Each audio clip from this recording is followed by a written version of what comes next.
of determined. I mean, the threat is still here. Like, Dan can still win this site. Actually help you take the battlefield. They just make your units safer. So Oh, yes, you could. He's got On Guard in hand. On Guard will do it, yes. Rodan goes for something like an On Guard, we see. On Guard will do it. Up to 7, so 7 into 7, but Leona Why? Because he's got Zonia's. He's got Zonia's and 2 more cards in hand. It would be Fight or Flight would be the worst. And it is going to be a ride the win, probably just going home try and build up a big enough base, or to reinforce. No, I think he has to. You have to move. Yeah, you have to move onto the base because you just lose the game. But now you can just stun. So it does reinforce. Good call out. That is just going to be another +3. And again, he's still got Zonias. Oh no, Zonya's not, or Frodan's not in trouble at all. Yeah, that's why he's attacking here. It's because it's very easy to get your opponent to spend a bunch. I doubt that, and force them into a bad spot. Happy with this play, but it is better than losing. That I can promise. Yeah, technically not over. It's just like a D20 for one card. As still though, that double Rune Prison hand looks pretty. He's counting it all like piece by piece. Is what he's. Yeah, please do that. Rune Prison being such a great card to deal with. You call it out at the very start of the game and being able to stun. Look, I want to use my Murders at Karlov Manor D20 spin down. Well, I've just got a bunch of Vi's here and a little bit of trash, so we'll just kind of try and incrementally. The worst set of all time. Okay, that set was a sleeper set, mostly because the lands were amazing. No, the set itself is trash, but the lands are sweet. Everything during that like weird Everything is Stranger Things era of everything that was made for that year. It was a hat set. I don't understand it. Just like everything was Stranger Things. They made everything a hat set for a while. It was like, oh, this is. They should have recalled this set, right? This is Jace. This is Jason friends, but they're wearing their murder mystery hat. This is Jason friends, but they're cowboys now. Why did Leona go back to base? Because the combat happened and there were units from both players left there, which rebuffs the attacker. You might just get stunned away. And then on top of that, there's this additional kind of 4 might that can be given to the Vi if you just decide to kind of use it straight away. And we're looking at Dizzy right now. Does actually do it was +3. And if you cast, maybe the cleave, I can't quite see it in the hand, but they're showing Darius on the. And give another might that is a Darius. Darius.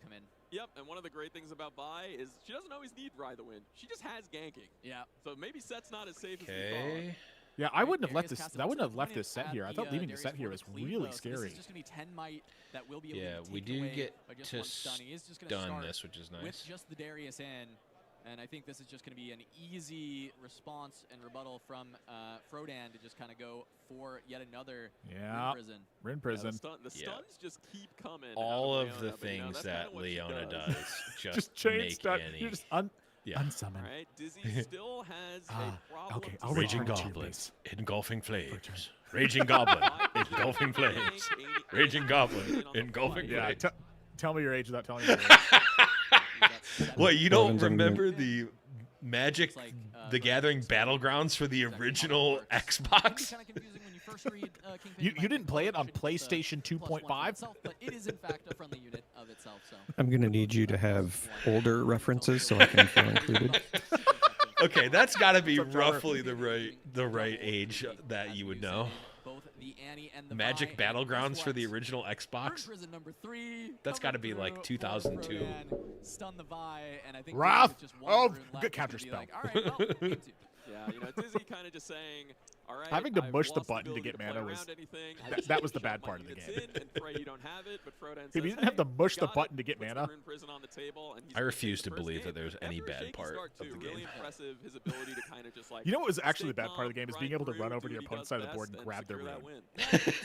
Well, that was amazing because you took a minimal amount of damage, but you got the stoner in them. I always just like hunted at like the border of that, and like right when the rune was about to spawn, I would just automatically run over to their side of the base just to try to get lucky. Oh yeah. We've got Green Leona, Leona's Zealot in the Also, what's up, Charmer? How are you doing? Not the normal turn 2 determined necessarily, but I'm doing well enough. Kind of this well adjacent in the neighborhood of well. I like it. Zealot enters ready when your opponent you missed the riveting match of Garen Aurora versus Yasuo. Great battlefield option when you know you're going to be going Who? Wait, who won that? The odds that he gets to that threshold. It was Yasuo won. Yeah, Garen's not going to win. I was really excited. What the heck kind of question is that? True. Dizzy's going first this game, starting with the 2 like you always want to do. Starting with the 2 like you always want to do, and if you forgot to tie your shoe, then you can find Mr. Magoo. He's looking for his glasses here in Houston. don't know where I'm going with this thing. We're back to the restaurant. We could have gone right to the win passes and maybe also gone back and forth with Leona. There's a lot Forgot of to get the point. you get your determined onto a battlefield, and then sometimes Leona has a little issue with pivoting around. But the ganking there lets you kind of run to the other side. What are they talking about here? Problem that can I don't know. arise Chat that says I found forgot to get a on purple point. matchups, where How can you Annie forget to get a sometimes point? just says sneaky deckhand You in your hillock, apparently Is it from the arena? scoring a point. Oh, You have to announce all triggers. It is. I feel like that this is a trigger definitely that triggers from your opponent's side because it's their arena. No, this is not the first time that this has come up. It's a thing. This game is 4 months old. Stop doing this. I'm just saying. The arena's greatest is a He gets a point. It also shouldn't be at the first turn. You should just start the game with 1 point. Maybe not. Players need one less point to win. Start the game with 1 point. But yeah, I definitely hear what you're saying. I feel like Hillock's one of those battlefields. They gave it? Okay. It, Looks like we got it. Great. I'm in agreement. This would be ridiculous to retract this point. Yeah, exactly. Everyone looked at me like I was insane. In Vegas, when all the players would sit across from me, everyone looked at me like I was insane when even on the first turn, I would go A, B, C, D, awaken, beginning, and I would walk through it, and I was just like, look, I don't want to forget anything. I did the same thing. It was a habit built from remembering the Fiendel Spring Tunic trigger. Well, your own cards that affect things like minimally, I think you can miss, and I think it's okay. It's not my responsibility to keep up with your cards, but it is my responsibility to keep up with my cards, especially face-up cards that are effectively on both players. Oftentimes, it's not exactly what You get Annie your wants to be point. seeing. The early game, usually on this rune count, you kind of want it to just be. If someone wants to miss their some protection, 1,000 and watcher then trigger, kinda go from there. that's their fault. And so the buys just kind of indicate to me that Dizzy has found some clunky hands. in the first two games. As a mistriggered, but it's not yeah, I'm no, gonna no, play I Garen agree. Rugged as my first play level of fallback. I think but it's not plan A. Yeah. So, because like the Vi, when I think from a card templating standpoint, they should just have designed it so that it's impossible to miss. Like they could have just made it. This game ends at 7 points. Each player starts at 1 point. It's just because that 3 that too. point is kind of enough, or sometimes like making it 1 less point is kind of weird, but starting the game with 1 point, I think is fine. It's fine, but the way they template it, just make it a thing. It is. Yeah, it shouldn't be a trigger. I agree. Don't mind that. Dan has discipline for the void. There's just like better plays. This is really problematic for Dizzy. He tried to Void Seeker the Sunlit Guardian as it moved in. Like Void Seeker was the turn that he's going for, and now suddenly it doesn't work. So you lost a rune for 2 of your opponent's energy this turn. If Dan has a 3 or has a strong backup play for this, yeah, for sure. Dizzy is going to be way behind. Yeah. Which when your opponent holds up 3 energy here, I think there's a chance that there's good cards in hand. However, it could have just been it soaked up the 4 and that's all there was to it. He just has like 1 defense play and he tries to go for it. So for those in chat wondering, there is just about 18 minutes left in this game, in this round for this game. Gonna go for 20 minutes left, players. 20 minutes left in the round. Wanting to keep the Void Seeker in the trash. 20 minutes left in the round, players. Please pick up your base of play if you're worried about the match not finishing. 20 minutes left, please. 20 minutes left in the round. 20 minutes left in the round. So actually just offering a trade. What did he say? I don't know what he said. Trevor's like, what in the world did I jump in? I'm feeling this is getting Actually, I was flashing back to when we were in Vegas and I yelled "judge" as a joke and everyone yelled at me. True. Invitational card Rune right Prison now, to stun this. Oh gosh, that's so Does brutal. Unit only have tank. It also has shield. Yeah, it does. It's shield and tank. Buff. Not enough damage to push over the top unless there's something like I think an on guard here hits exactly. I think this is even like one of the best case scenarios for Dizzy, to be honest with you. That Dan is reaching to go do. It may just be like this could have been so much worse if Dan had a 3. I think. This as he does go for a fight or flight. Oh, okay. This isn't super good though. It's not amazing, but like this is the type of game that you need to play as Annie. Yeah, that's a really great play. You hit your break point of 4. You now no longer need to keep your Gumbo there. You can move him back, which allows you to filter if you want. Oh, has ganking. Oh, reinforcing. Okay. Over to the arena's greatest to potentially hold this okay. battlefield as the buy has ganking, so you're basically also. So you draw for another trick. Yep. Like if you have flash or another fight or flight. Over on this side and make it really. But it's a lot less safe against Leona than other green decks, which is not great. This is just unsafe in general. I mean, it would be fine against non-green decks because if you have flash, like you just flash out and you're fine. Or even fight or flight, but not. That one defies a card? Yeah, not one defies a card, exactly.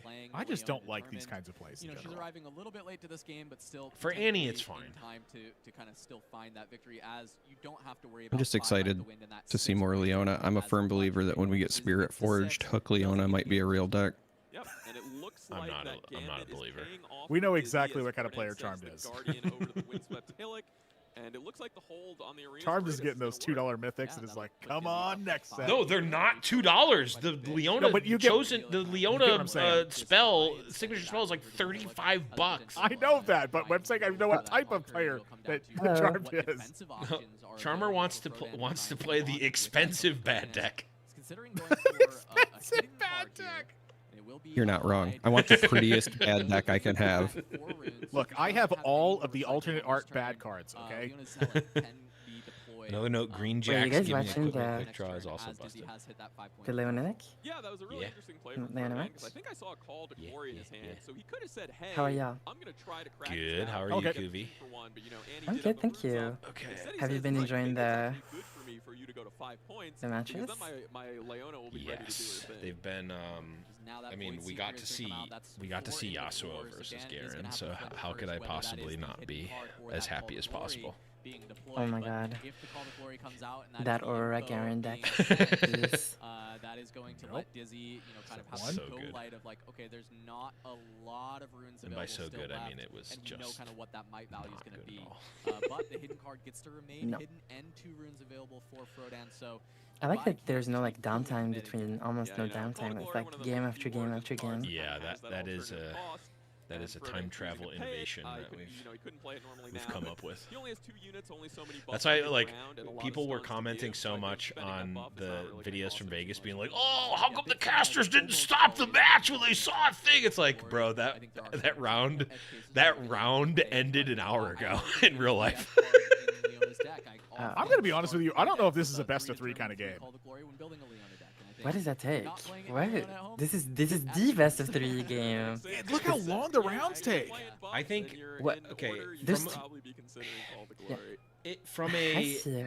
From a logistical standpoint, I really am very close to agreeing with that. But from a I want to play a competitive tournament game, it makes me cringe to think of wanting to play best of 1. I'm talking specifically about the fact that it's logistics. No, I'm not talking about agree.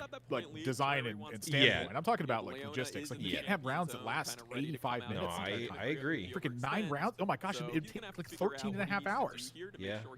That makes sense. But like the game is unfortunately made, like the battlefields and everything. It's fiddly. It's made fiddly. That's the only way I can describe it. There's too many little fiddly things that you have to do and remember and all this stuff. It adds up. It's not like your one turn takes 2 hours. It's like little things that add 45 seconds where in Magic you just pass the turn.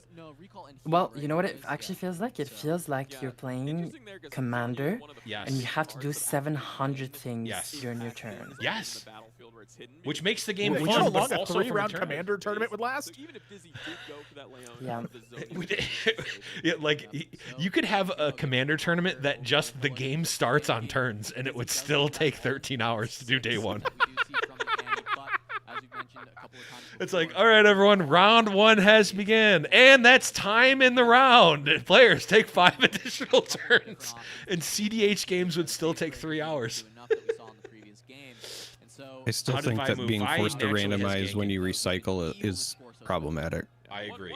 That's probably just the flesh and blood. Probably just the flesh and blood player in me, but they don't want people to take time to choose what they put at the bottom.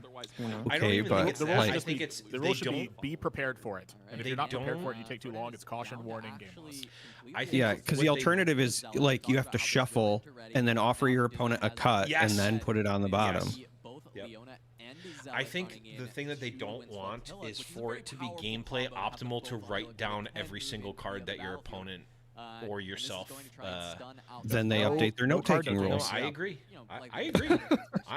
We're all in agreement. I think this game allows too many notes to begin with, but again, that might be the fab player in me. Yeah.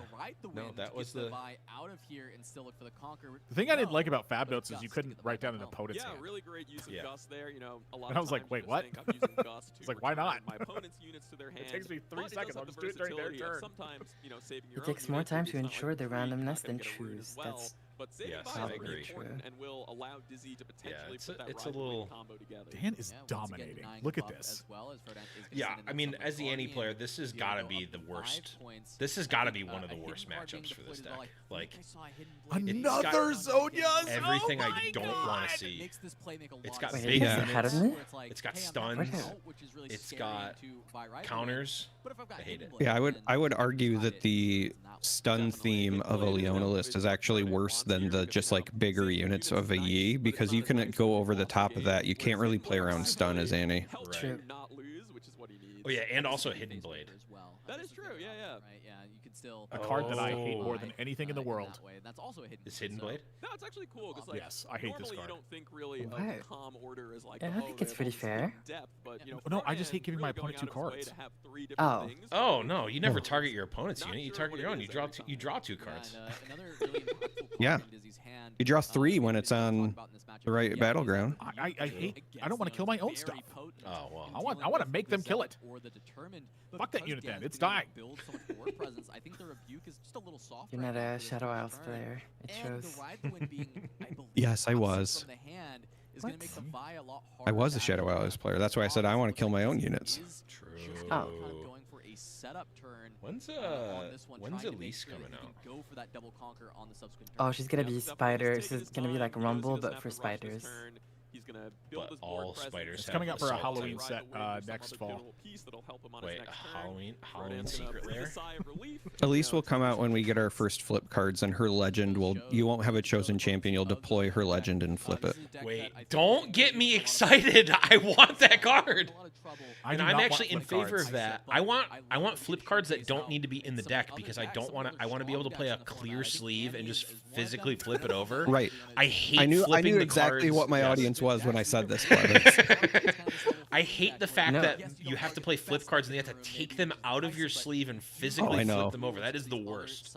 As somebody who has taken a game loss, somebody who's taken a game loss for not de-cheating in Fab, I'm with you. Dan's pretty stacked up here. Dan has got 4 energy. He's got a ton on one site, and Dizzy's got to score both. He's got to eliminate the left side and the right side. Take it easy, bud. Thanks for stopping by.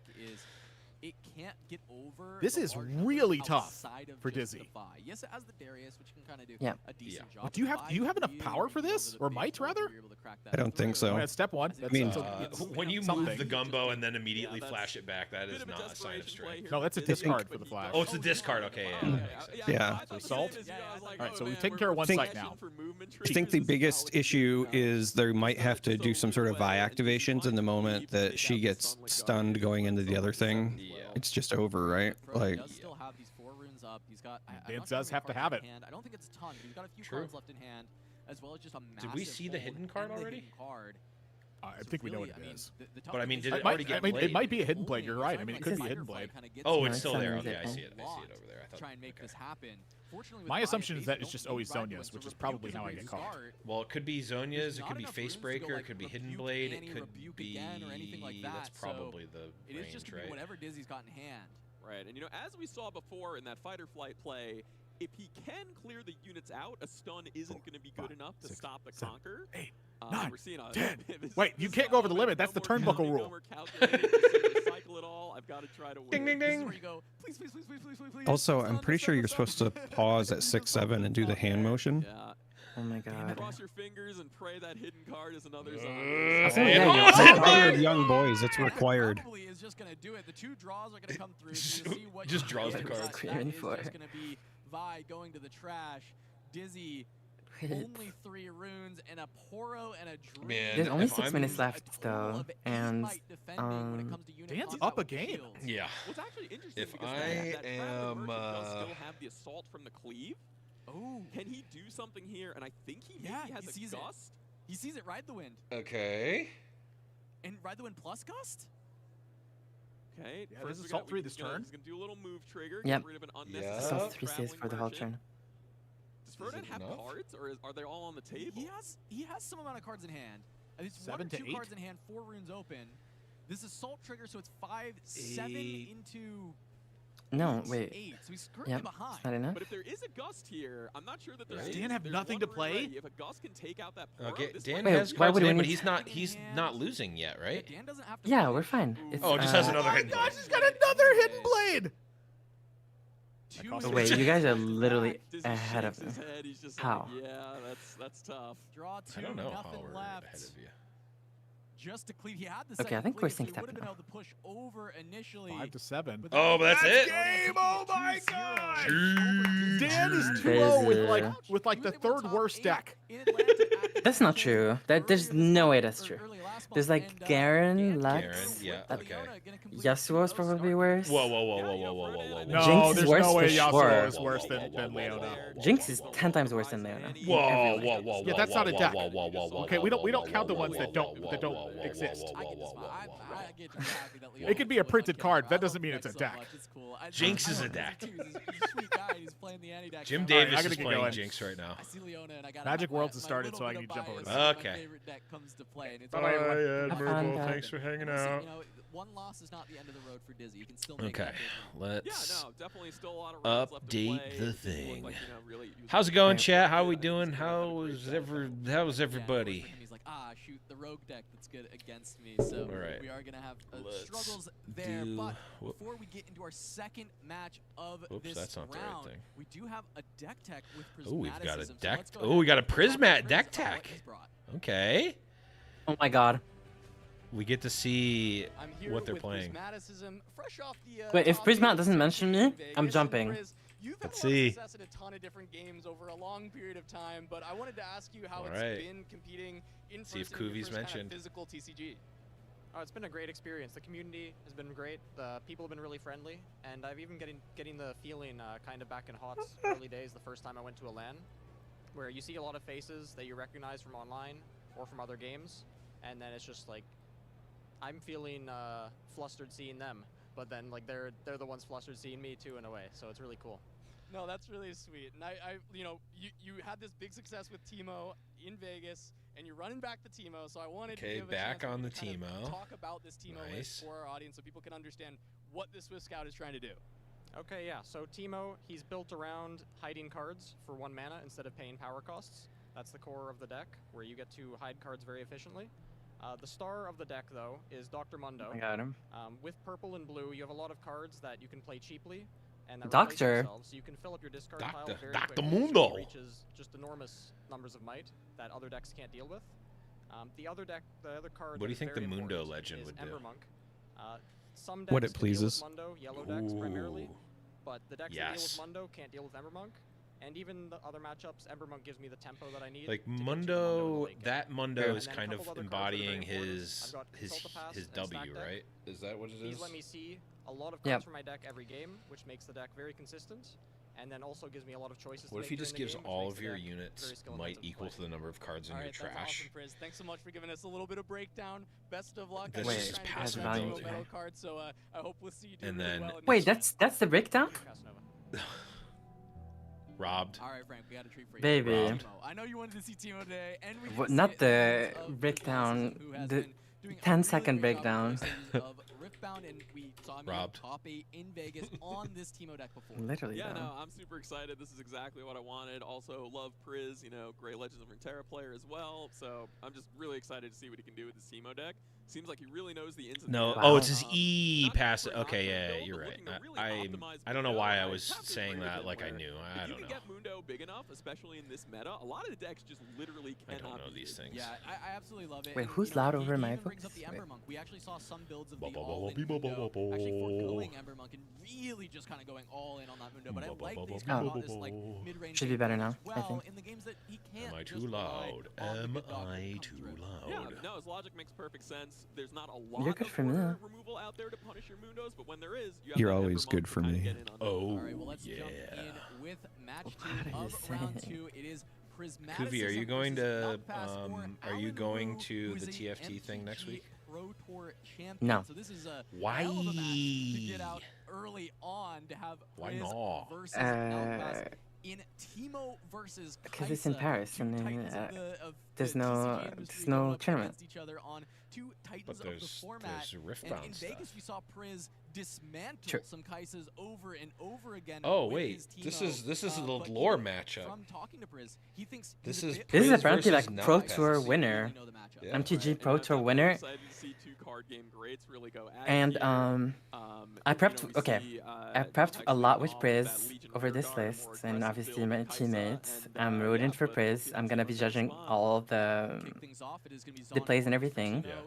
And Reavers row for Kaisa, so Teemo trying to continue to fill up that. We don't need. I will Mundo do. as big and unstoppable as possible. No need Whereas for on the other casters side, now. you know, as you're saying, the more aggressive versions of Kaisa really like this Reavers row. They'll try and get their Kaisa out very quickly on. This matchup should be usually hard for Teemo, but the list that we cooked, well, Prismatis is very, very good into Kaisa.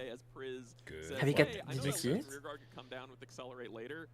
You You saw it, right? Saw what? The In list? Vegas. Yeah. Early game plan from the Teemo, just buy space. Hey, Razel, I unfortunately don't speak Really can't deal with Dr. Mundo. Portuguese or Spanish. I don't know what language it is, so if you're asking things in not English, I can't help, unfortunately, because I'm classic monolinguist.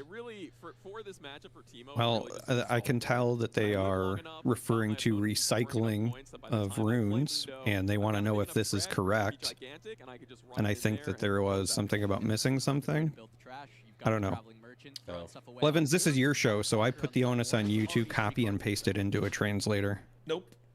It's my You show, are the therefore European, I can so you are choose closer. to not do that. The exact kind of stuff that Teemo likes to see. Yes, this is all kind of face up. I was left in charge, and that was a mistake. So Prismatis Omega holds here stops the Kaisa from going to 2 points easily, basically, by playing the Monk and the hidden Teemo there for sure. Your co-host is too low volume. Okay. So now I'm too low volume. Like they're too high volume. Mute them, please. I'm wondering if it was accidentally shuffled into the deck, and if that's something. No, I think it should be much better now. I think. That is a good call out. Okay. It is possible that it is off screen, but Good spot for Prisma. Yeah, we'll see if that comes into Just being ahead on points is really good in reverse. I actually don't know the rules on And wait, where Prisma has a jacket with a Just wait, the water bottle hidden. with a pocket He for has the water. hidden. He has hidden pockets. He's playing Teemo in real life. He just pays an energy and hides the water bottle. So it is going to start Crazy. with So Nalpaz good. having focus. Right, I hope when he pops out Bandle Tree, he puts on a different jacket that has 2 hidden pockets. He knows that. I like it. All right, I'm going to run to El Baño. I will BRB. Keep chat and entertain. I don't want this Ember Monk to be able to stick on the board. Yep. He knows it's 6. Okay, this Kaisa needs to absolutely push this battlefield, basically. She needs to go to 2 here. I think the whole game is decided now. Pretty close to it, I would agree, yeah. Yeah, but looks like there's enough tricks with the smoke screen and the cleave. So the hopeful is at 7. The Monk gets +2, but then -4, so is at 2. The Kaisa is off screen, so we're not gonna have any worries there. Just Nalpaz does have his Kaisa. Yeah, this should be enough power to get over. Yeah, because that's 6 blocking, and Kaisa's pushing with 7. But Kaisa needed to use 3 cards for this, like literally Cleave, Smokescreen, and Ray to actually be able to push here. But that puts Kaisa in a good spot because she will control both battlefields. She will go to 2 first in terms of points. So this actually is not good for Prisma, in my opinion. I mean, it was a must, in my opinion, for the Kaisa player, because you just really can't fall that far behind on Teemo. There are some outs if you maybe try to play for like a time warp or something silly at the end, but if you let the Teemo stay ahead for any decent part of the game, it's kind of a nightmare. You don't have a ton of ways to get on the board quickly. Thousand Tail Watcher can be deployed and help out with this. Singularity. I don't even know what Prismatic can do here. It's a honestly genuinely a horrible spot. I think Singularity could be the best option. But the problem with Singularity is Kaisa still has her champion. Kaisa is known as one of the best decks in the format because not only does it I have believe, really right? powerful Or did we late-game deal with it? spells, No, it can there is a just Kaisa have still. really aggressive I just don't. tempo curve Wait, where's? and put you on the back foot No, super fast, even when you put a lot Where of is it? resources into trying to hold. Yeah, it feels like Is it That off is the- fair. I don't remember one being played, but I don't see it. Maybe they forgot to pull it out. I think it's just out of the frame. Could be that too. Okay, but we'll see Priz Probably, start to yeah. rebuild a little bit. The scary thing is, you know, Nalpass might just have some more removal that can. Yeah, reach this base, is horrible, base, and it's horrible, unclear if horrible, this Ember horrible, Monk will even be horrible, safe. horrible spot for Teemo. right? Nalpass goes Basically, in just the kills off 5 the Ember Monk, percenters. and now Priz is still another turn behind where he When can't, right here, get because any Kaisa's at 4, board. Teemo is at even if literally Nalpass 1 scores a lot with early, reverse row Priz on can the board. reestablish the get a Mundo out, and then it becomes It's almost impossible for the cooked. Kaisa to win, and he can claw So back I'm watching the stream, and you can correct me if I'm just being an idiot here, but is the number that's in the top right or top left corner of each player portrait the points that they have, like the 4 to 1? Yeah, it is. Okay, I just wanted to make sure that I was actually paying attention to the right thing. Yeah, they made it cool. They made it so that like the energy cost of the card, like it looks like energy is the 4, and then the power wounds are those little 2 things that below it. It looks. Oh, really I like it. There's a part of me, as I think about like new player experience stuff and whatever, I really wish that maybe in small font, just like they have the 1-0s there, that they put just to the right of it like points. So you could see like 4 points, 1 point, whatever. Because as a new player, I was thinking to myself, like, if I was just joining the stream right now, like, what would be the questions I might have, right? And that's the only one that jumps out. I'm just doing my silly caster analysis then. But yeah, as far as the game goes, being behind, the biggest issue I think is that not only are you now behind as Prismat, but also they are close enough where even if you try to stall and land a Mundo and turbo hold, there's so many points ahead that you're still going to be forced to go into the other spots. And now that, well, the Singularity might help. I was going to say, now that they have that Kaisa on the Reavers row, that's also problematic, but... Singularity is the best possible card here, by far. Yeah, for by Prisma. far. And the way to go back into... So, when you're behind like this as the Teemo, you have to think like, how do I get back into the game? And this is a way. You kill Kaisa and hopefully then you push with the monk and you try to hold 1 battlefield. So you have to prevent Kaisa from getting to 6. And if you're able to do that, then you can go back into the game. If you can't do that, then it's an issue. So yeah, this is a good start to the plan into. So we're using the Stupefy just to cycle. That can answer you immediately, and also I wonder why we're doing it now. We're trying to look for a retreat, I think, actually, which is smart. We're stupefying now to see 1 more card to be able to retreat to the... just to try and draw, so still threatening that Ray, but instead of, you know, the Kaisa, if we find it, basically. He might not even have it, he just has to make Priz think about it, and he could have found a retreat. Yeah, and I think that's why they flashed it on the screen for a brief moment. That's probably what they were talking about as well. Oh. Is a good way to at least return them to your hand so you can use them again. Yeah, and Priz is just going to run in. And now Prisma has a pretty big decision. Do you go to... At this point in the game, I think Prisma is recognizing That's actually so good for the Kaisa. With With this Kaisa player is cooking.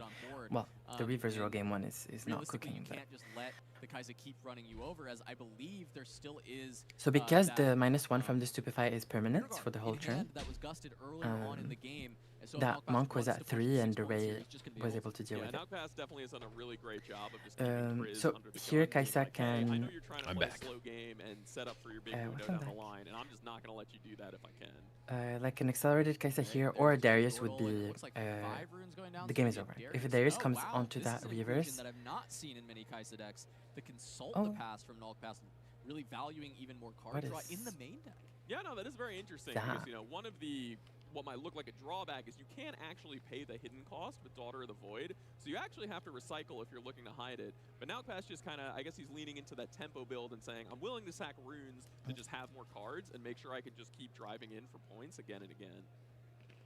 Yeah, being willing to. Yeah, okay. say, So we paid 4 to draw 2. nice, and I think there's another Then we consult moved pass in, that recycled a down. card, drew a card, and we're hiding another card. So the other card is another consult to the past because you have 2 of them.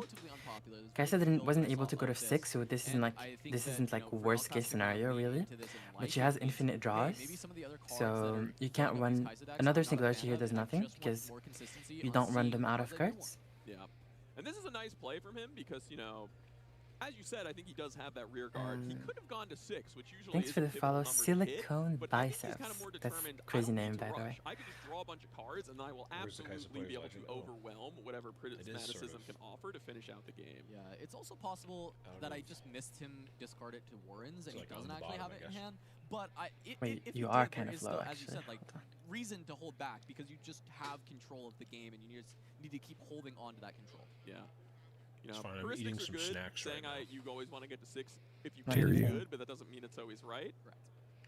And Priz going to start off with a stack deck here to see if he could find anything to help start digging himself out. Yeah, at this point I'm like, maybe your first Mundo, but even that feels a little slow when your opponent's at 5. Oh, we have to think about how do we come back as the team player. And the answer is Mundo. It's a huge Mundo for Priz, and the question is it just too little too late? Yeah, no, that is a gigantic Mundo. Priz Yeah, is definitely and keeping the Kaisa player on 5 as opposed to 6 was at least a help, for sure. But I'm not going to try and count it. Whenever they tell us, we'll find out that. As surely whenever it becomes relevant, we will know. Knock pass does have a retreat now. It looks like an Acathian Rain.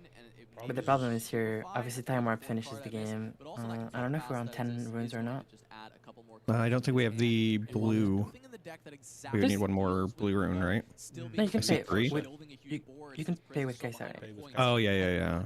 Yeah, you know, and as Knockpass panned through the hand, I say I'm the not sure same that I thing did all see the that time. rear guard. Oh, so it might no, have no, actually oh, been, nope, you always have enough. crashed away at some point. Yeah. So up to 6, consult, draw 2. Looks like a Darius. The Kaisa player is shaking. As the 2 draws, which is really great when you have. Which honestly, same. That's like my biggest issue in real life. I'm just literally. You know, you have to wait for him to have a couple of turns of beginning phases to churn through some of this trash, but That's my superpower. I just literally just help you push through the window when you need to. can't Yeah, and, you stop. know, as we saw from Priz's deck, Sometimes it's the adrenaline shakes, but also I can't help but notice that player is just in a t-shirt, and a lot of times, a lot of times in these big arenas, they have the air conditioning going because when they have all the bodies cramped together, it gets really warm. But then when you go to the feature play areas, it's always really cold. Yeah. Does this work? The lights, though, are quite... Sure, but that takes like some time to kick in. Like we notice it as casters because we're in front of them for the bulk of the day. But like when you just sit down and it's game 1, Yeah. Yeah, you know, could do it. Normally you think of I don't know. I've definitely been cold quite a few times like that. just deal 12 to a single unit, and Mundo was big, but it turns out he was not. Yeah, I big think enough that for Priz to think keep that him person is around. actually cold. Rain plus falling star. It takes a lot Okay, to Sprite get Call through, is but a it is enough. As now it is just going good to way be to a little Sprite trying to somewhat run in, come back. build You the need to go sentry that push is gonna be both battlefields because the Kaisa is at 7. some So ability for Priz to discarded, actually continue to push through, as that looks like that was a scrap heap getting discarded. Yep, to this draw time, 2. To the Warren's trigger. Does he actually have a way to accelerate again, or does he have to ride the wind, maybe the Sprite over to the Reaver's Row? I mean, Has you to need find some another good way to answer. kill that. No, and I love that Yordle. Sprite call here from Prismaticism. That was actually a card that after I watched him play in Vegas, Doesn't I had do put that in my anything. Teemo deck, and I You get the immediately Sprite went call home and I was back? like, man, I gotta get Okay. some Oh, Sprite true. calls in here. He just uses them really great. They're really versatile, and the Sprite doesn't stick around. I think the game is not over. Does the job. I mean, the thing is, If you because can of get it's in there and Reaver, so high you can't guard in actually pinch. Yeah, you kill don't the know. Yordle, He unfortunately. actually So you plays a lose Sprite's to call, and then he needs Watcher. another Sprite's call But, to I mean, accelerate, so he actually uses we're the trying to Yeah, not lose and- to here, grab so Sprite's call that he just Yeah, played this and is play it just again. like just So hoping. you're playing nice it for the Priz to at 1%. least, Yeah. Hold on a little bit longer. He also grabbed the Teemo, so he can go ahead and hide. I don't know. I down think I all would of the just give Sprites up. and then You'll react never with the catch me Rain playing trigger, for the to have 1%. a 4 Eat the mic rich. roll potentially, Wait. but that is a Ray trying to stop the Sprite here, and that might just be enough to That's seal true. out the game with the I love that caught you, Yeah, it looks Kui. like Priz might have just been doing a trash No, I check agree there. with You're that. like, let me see your trash, so Is I it know really what I have round to deal 2 with after we out of get to the 9 next or an round. error? Is Three, it? I looks like think. sideboarding Oh, is going to come wait, through, is it but two? big No, for this should be- Knockpass to be able to hold on. Maybe I think this is a game from round 2 because they were listed as both 1-0.